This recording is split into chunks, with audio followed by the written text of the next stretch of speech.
An historic matchup tonight pits the OKC Thunder against the Cleveland Cavaliers. Is this an NBA Finals preview, and is it the one that people want, or is it the one that people deserve?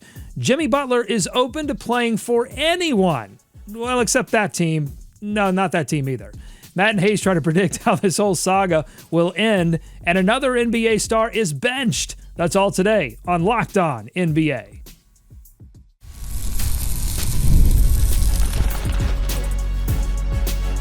You are Locked On NBA, your daily NBA podcast. Part of the Locked On Podcast Network, your team every day.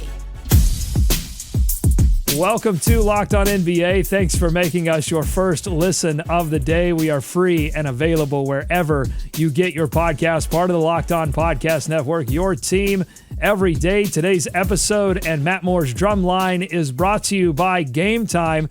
Download the Game Time app, create an account, and use code LOCKEDONNBA for $20 off your first purchase. I'm Doug Branson, host of Locked On Hornets and your Shot Clock Sherpa, guiding you through the NBA's biggest stories with the help of Locked On's local experts. And with me are two of Locked On's premier national NBA experts from the Locked On Nuggets podcast and senior NBA writer for the Action Network. We have Matt Moore, and from the Locked On Bulls podcast, Hayes. We've got a lot to get to, but Matt and Hayes, I want to shout out both of you for correctly predicting that Quentin Grimes would be the player to step up for the Mavs in Luka and Kyrie's absence. The Mavericks get a win, and Quentin was excellent, but I'll dock you a few points because I think both of you gave me like 3 or 4 names. But you both did say and Quentin Grimes together. Great, Doug.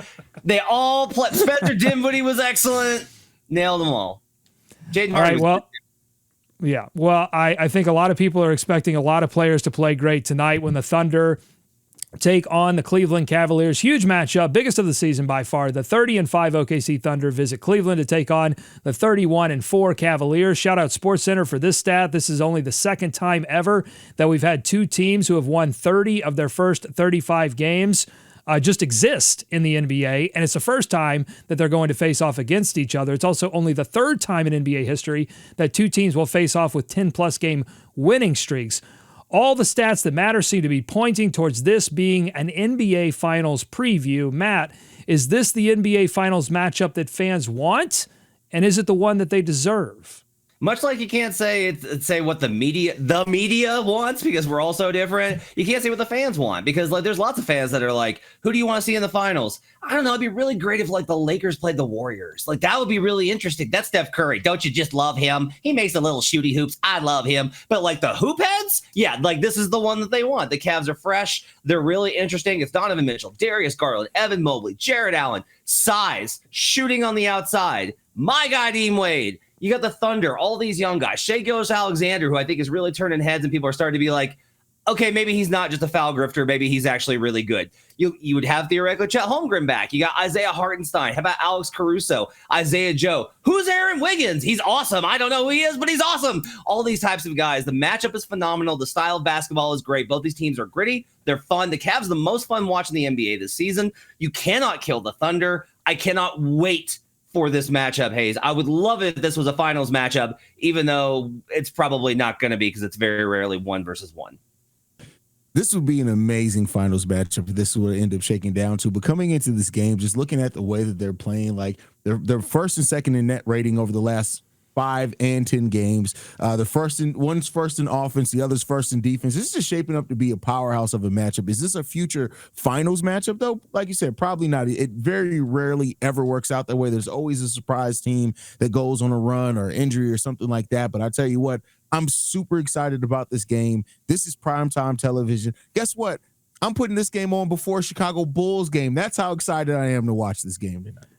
All right, this game is on ESPN. It seems like both the partner there in ESPN and the NBA are getting behind this matchup. But does it seem like a little bit of a catch-up, Hayes? Have the NBA, have they done a good enough job really highlighting these two teams that are in small to mid-sized markets heading into this big matchup?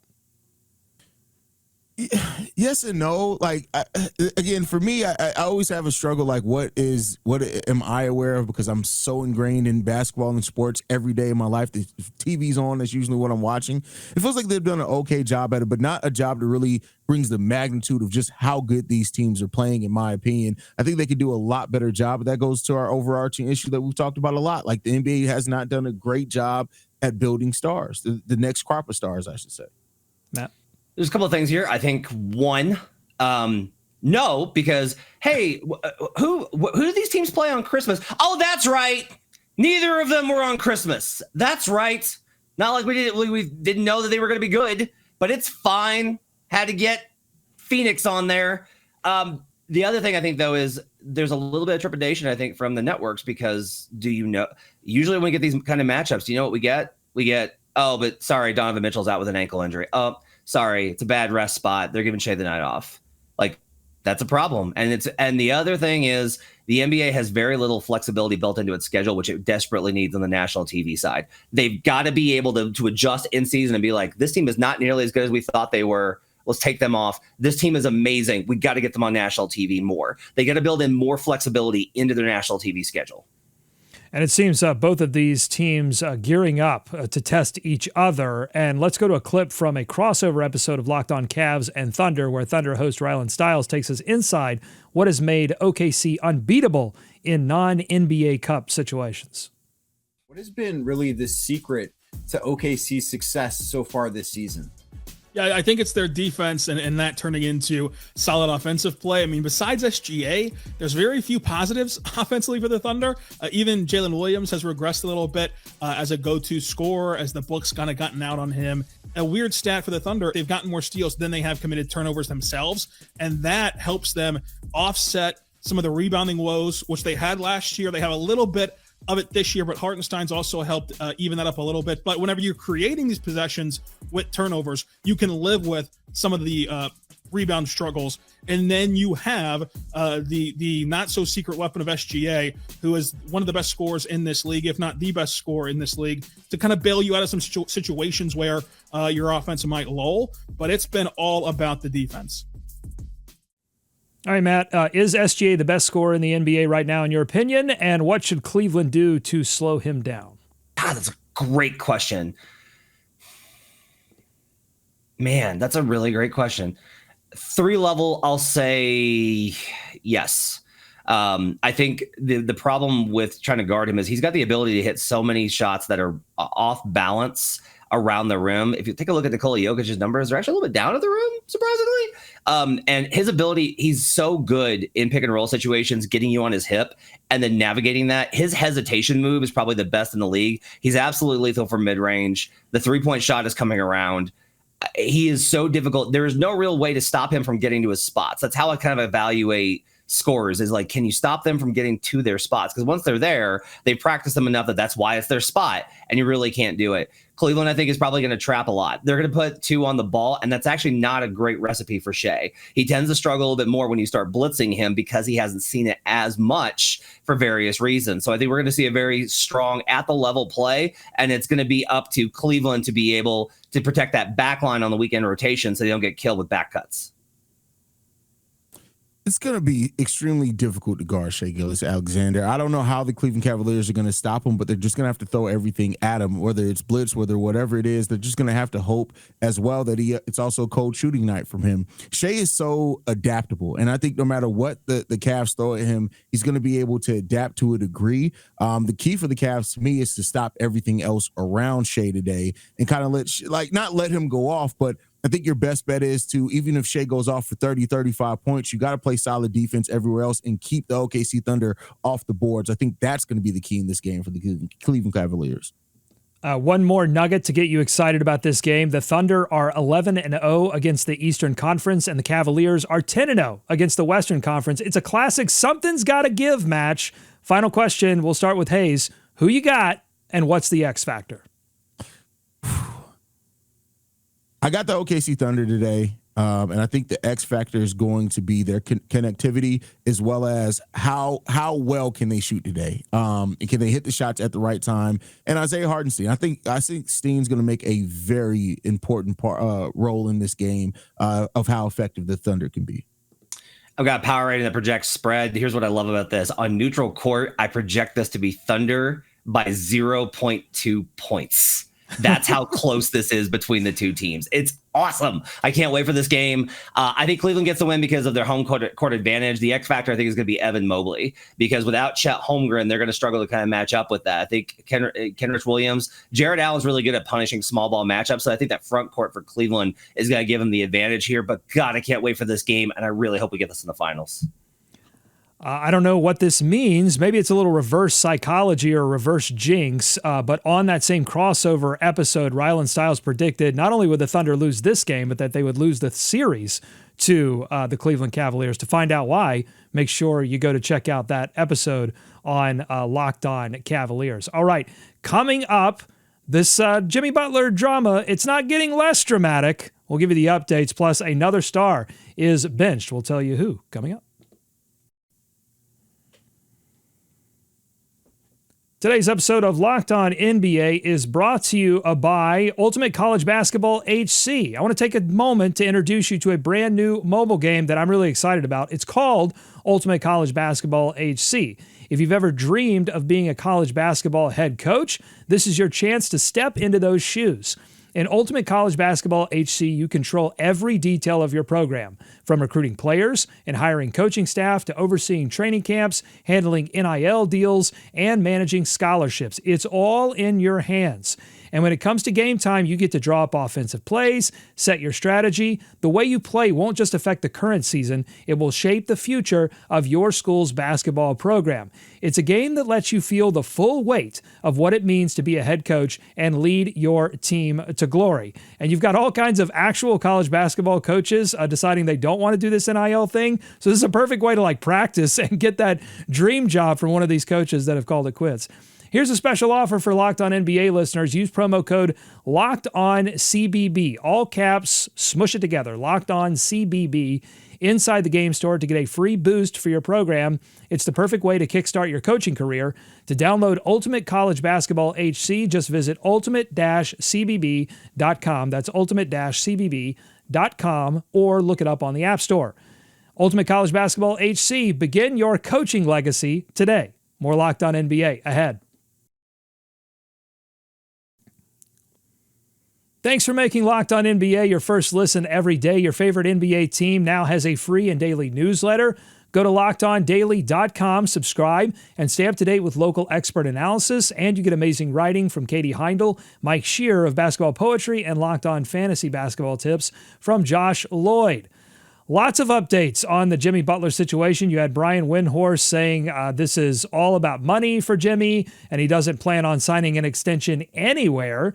And it initially leaked that Jimmy Butler would be open to going anywhere, but now Chris Haynes reports teams like the Memphis Grizzlies are getting calls saying, don't trade for Jimmy if you know it's good for you, and that he wants to be a part of the Suns organization or bust. A simple question that I ask every now and then about this Jimmy Butler situation. We'll start with Hayes. What the hell is going on? Hell if I know. All jokes aside, I don't think anybody knows what's going on over there in Miami. I'll say this, at this point, I just don't think Jimmy Butler is going to be moved. And I know that's crazy to say with how what's going on, but I don't know if they're just playing the game of chicken, if they're both just looking at each other, waiting to see who blinks first. I don't know if they're just waiting to see who's going to throw the first punch. I have no idea what's going over there in Miami, but I know that they need to get it together because honestly, it's embarrassing. Let's try and read between the lines here.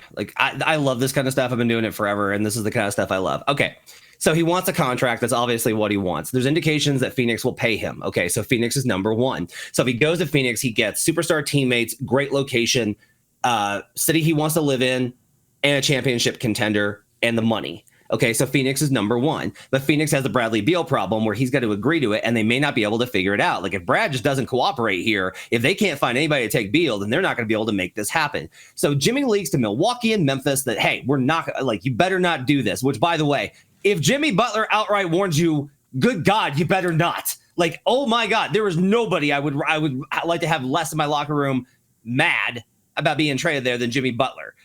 So what's the answer here? He's not going to sign an extension via Windhorst. What's the answer here? It's that he's not going to make any promises because he's going to opt out of his contract this summer and sign with a team that is willing to pay him with a lot of money in a major market. Keep an eye on the Brooklyn Nets. So that's what I'm telling you right now is like Suns. And then we're looking at probably a team like the Nets, unless another team like the Lakers or the Clippers or one of these other teams in these great locations clears space and comes in late. But that's my kind of read on it is the Suns give him everything he wants. The Nets will give him half of what he wants, but he would only be able to do that probably in free agency because I don't think the Nets are going to do a trade for him. So that's kind of how I read between the lines here. I'm writing, that was a lot. I'm writing all of this down. I'm making one of those like a beautiful mind boards on my wall with newspaper clippings and opinions from Matt Moore and Hayes there. That's to try to figure this before we all start that's before we start getting into the stuff with who runs the Suns and who runs the Pistons and why the Pistons are mentioned in some of these conversations and the nonsense with that. Let's not even go there today. Okay, well, you mentioned the Suns. Let's hear from a Suns perspective. Despite everything you just heard there, Locked On Suns host Brendan Clean is still in favor, heavily in favor, of dealing for Butler, and here's why. When the very glimmer of this started to come out, then I told you, the main reason I would explore it if I'm the Suns is because the idea of getting off of Brad is that enticing to me. And that is still true. Even if you pay Jimmy Butler, he's just a better fit. Yeah, he's aging pretty poorly, it looks like. It's getting kind of scary with the fall off.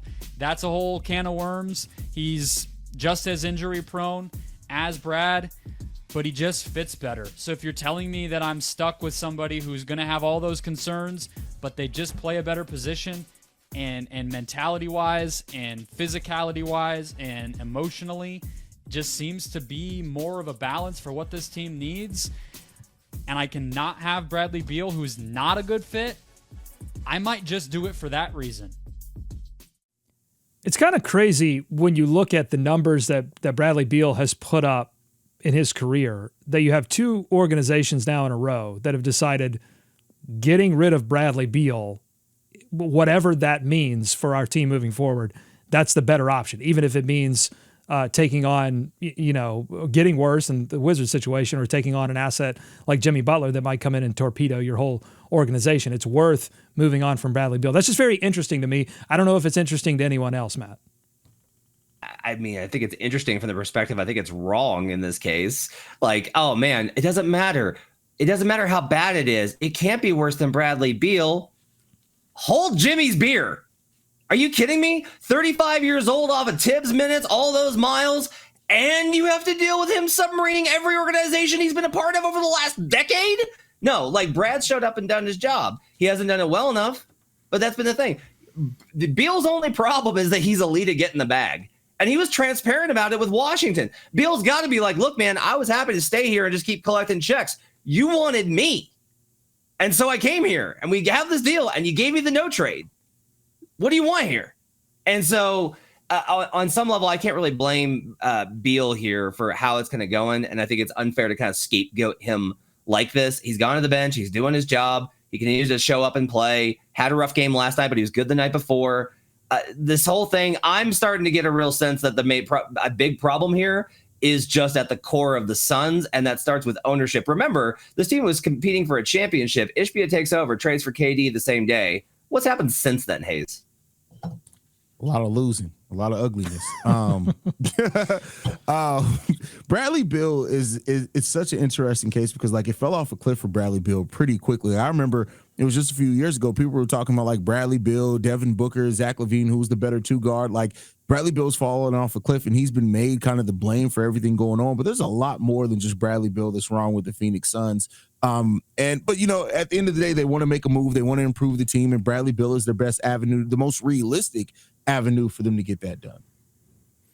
All right, Brad Beal is being paid a lot of money by the Phoenix Suns, but they have decided to bench him. There is another player in the Eastern Conference this time that's being paid a lot of money, and their team has decided to bench him as well. And I'm a little curious if it has any kind of implications for the trade deadline. We will get to that next on Locked On NBA.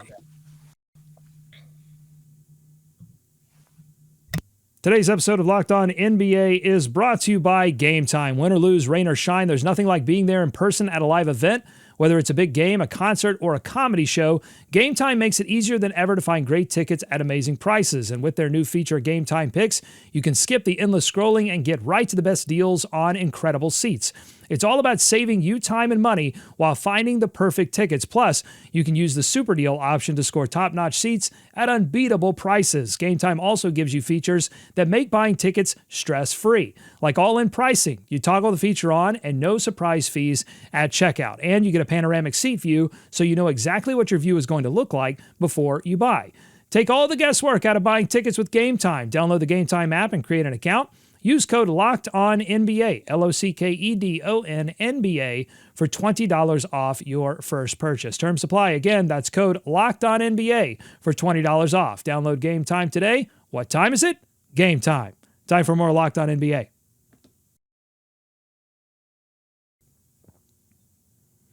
Okay, back here on the Locked On NBA podcast. Thanks so much for making us your first listen every day. Shortly before we started taping, Chris Haynes reported that Milwaukee Bucks forward Chris Middleton will be returning to the lineup for the Bucks after sitting out due to ankle management, but that head coach Doc Rivers has informed him that he'll be moving to the bench unit as the Bucks try to find some continuity with their starting five. Middleton is making $31.6 million this season. He's got a player option for next season at $34 million.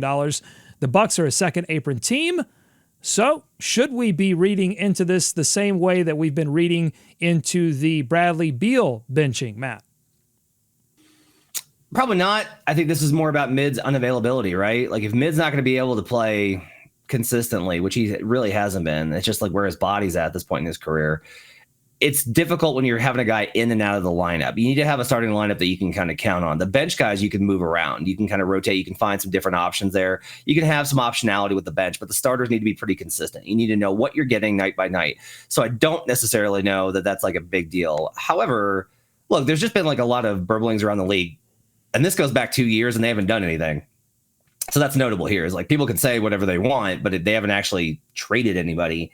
But there has been like a lot of talk about potentially moving some of the older guys on that team. I think there's an interest from the Bucks in getting younger. And so if you're moving Mid out, it makes it a little bit easier to maybe make a deal down the line, whether it's for him or somebody else. I would keep an eye on Milwaukee. I hear they're still very interested in various trade talks.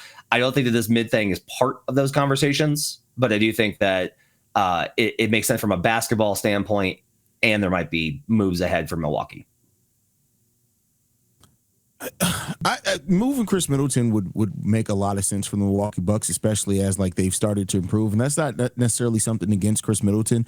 Benching him, I think, is a little bit more straightforward than Bradley Beal, just because they can move Middleton if they want to. The Suns have to try to convince Bradley Beal that that's not a situation that he wants to stay in. So I'm going to take this as just Doc Rivers trying to figure something out, keep his team winning, so they can stay afloat and keep up some of the momentum that they've built over the last month or so. All right, well, you were both aligned on Quentin Grimes, and you got that correct. So we will keep track of this. I'll write this down and put it up on my beautiful mind board, and we'll check back and see if you're correct about this as well. All right, let's move on to Zion Williamson returning to the floor for the New Orleans Pelicans after missing 27 games. The Pelicans miss out on the win against the Wolves, but Zion made an immediate impact, 22 points, 6 boards, and 4 assists in 27 minutes. But it wasn't just his offense that impressed Locked On Pelicans host Jake Madison.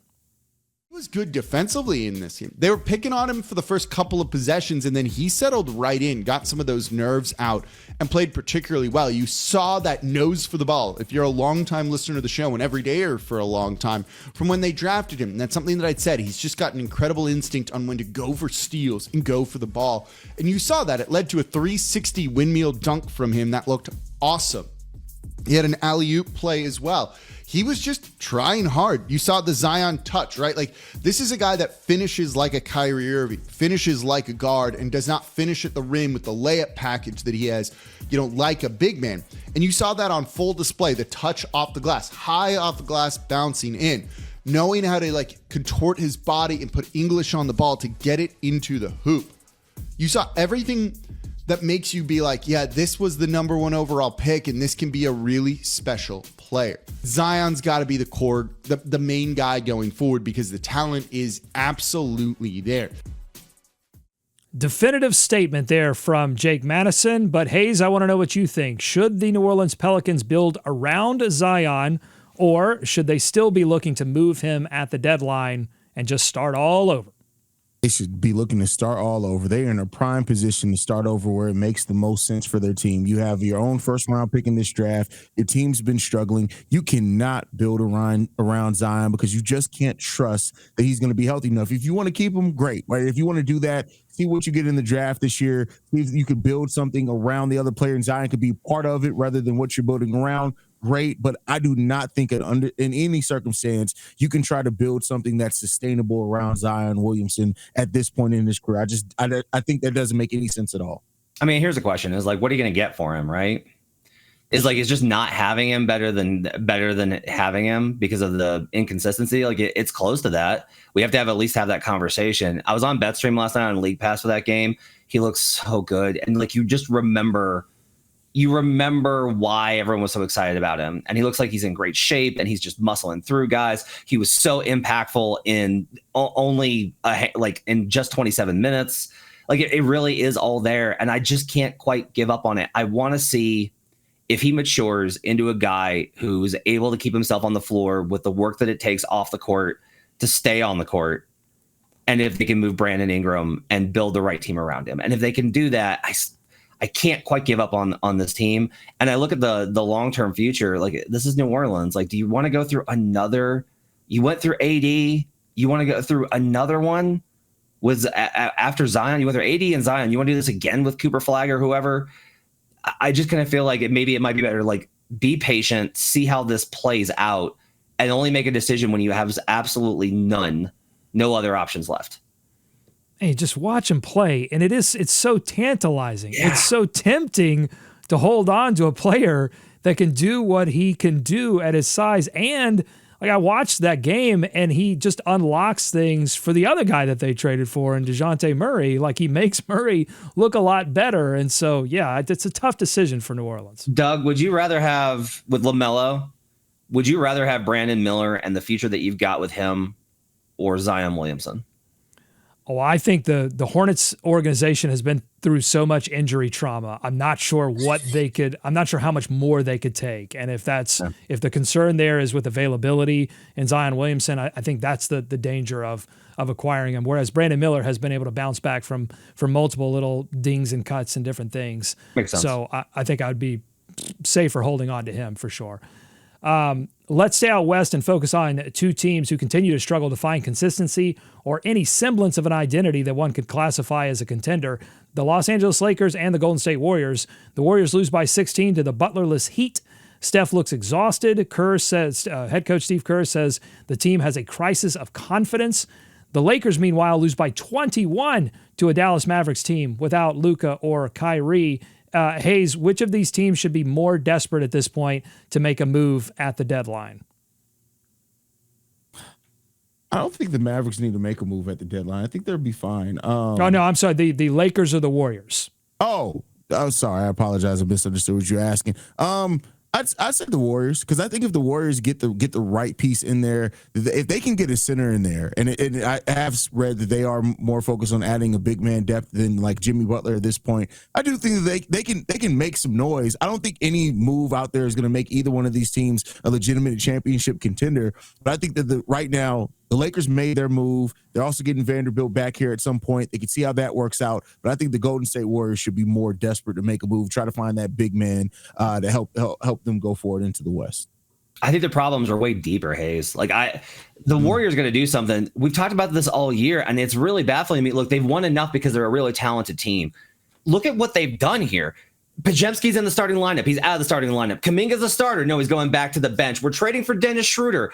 They cannot get they are three separate teams at this point. They are Steph and Draymond, the young guys, the spare veterans that are around. And Kerr cannot make them come together, in part because they're all on very different timelines and don't have matching styles. This team doesn't make any sense. They don't have an identity because they don't have the personnel to match what they want to be. And so they keep trying to be these different things game to game to game. You can't survive in the NBA that way. They're going to have to make a decision.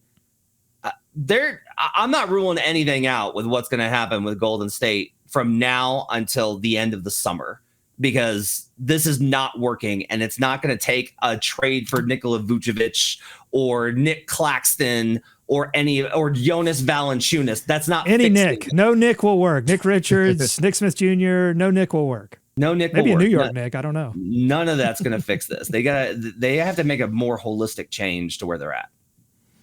Should note here, both Lakers and Warriors head coaches have been part of the more than 100,000 people who have been forced to evacuate from the wildfires in Southern California. So they've got a lot to think about there outside of basketball. Our thoughts here at Locked On NBA are with all of those affected. And that will close us out here on Locked On NBA. If you like what you heard today, subscribe to the podcast wherever you get podcasts. That includes YouTube, where you can let us know what you think about all the topics we talked about today in the comments section. Thanks for making Locked On NBA your first listen. Enjoy tonight's action. Enjoy this big game. And make sure you listen to Locked On NBA Game Night for the recap. Be kind to each other, and we'll see you right back here on Thursdays. Locked On NBA.